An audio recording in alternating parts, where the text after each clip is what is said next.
Donald Trump came to the Detroit Economic Club and stood there in front of the Ford Motor executives and said, if you close these factories as you're planning to do in Detroit and build them in Mexico, I'm going to put a 35% tariff on those cars when you send them back, and nobody's going to buy them. It was an amazing thing to see. No politician, Republican or Democrat, had ever said anything like that to these executives. And it was music to the ears of people in Michigan and Ohio and Pennsylvania and Wisconsin, the Brexit states. You live here in Ohio, you know what I'm talking about. Whether Trump means it or not is kind of irrelevant because he's saying the things to people who are hurting. And it's why every beaten down, nameless, forgotten working stiff who used to be part of what was called the middle class loves Trump. He is the human Molotov cocktail that they've been waiting for. The human hand grenade that they can legally throw into the system that stole their lives from them. And on November 8th, Election Day, although they lost their jobs, although they've been foreclosed on by the bank, next came the divorce, and now the wife and kids are gone, the car's been repoed, they haven't had a real vacation in years, they're stuck with the shitty Obamacare bronze plan where you can't even get a fucking Percocet. They've essentially lost everything they had, except one thing. The one thing that doesn't cost them a cent and is guaranteed to them by the American Constitution, the right to vote.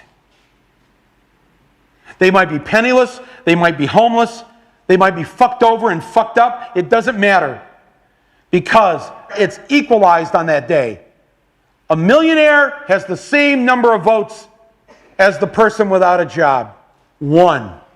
And there's more of the former middle class than there are in the millionaire class.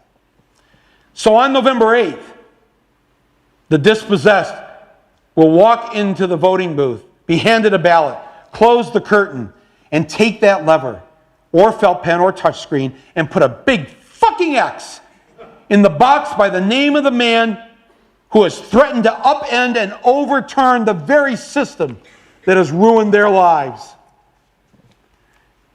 Donald J. Trump. They see that the elites who ruined their lives hate Trump. Corporate America hates Trump. Wall Street hates Trump. The career politicians hate Trump. The media hates Trump after they loved him and created him and now hate him. Thank you, media. The enemy of my enemy is who I'm voting for on November 8th.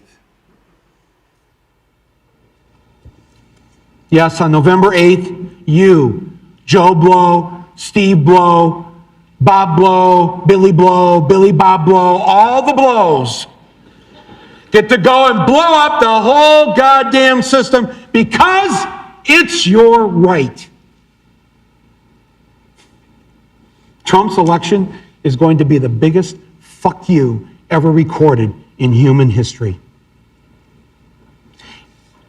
And it will feel good. For a day. Yeah, maybe a week. Possibly a month. And then, like the Brits, who wanted to send a message, so they voted to leave Europe, only to find out that if you vote to leave Europe, you actually have to leave Europe. And now they regret it. All the Ohioans, Pennsylvanians, Michiganders, and Wisconsinites of Middle England, right? They all voted to leave, and now they regret it, and over 4 million of them have signed a petition to have a do-over. They want another election. It ain't going to happen because you use the ballot as an anger management tool.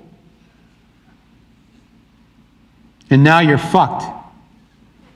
And the rest of Europe, they're like, bye, Felicia.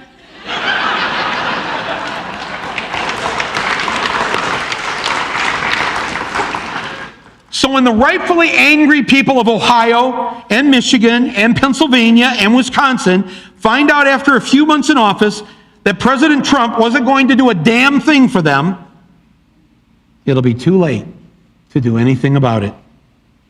But I get it. You wanted to send a message. You had righteous anger and justifiable anger.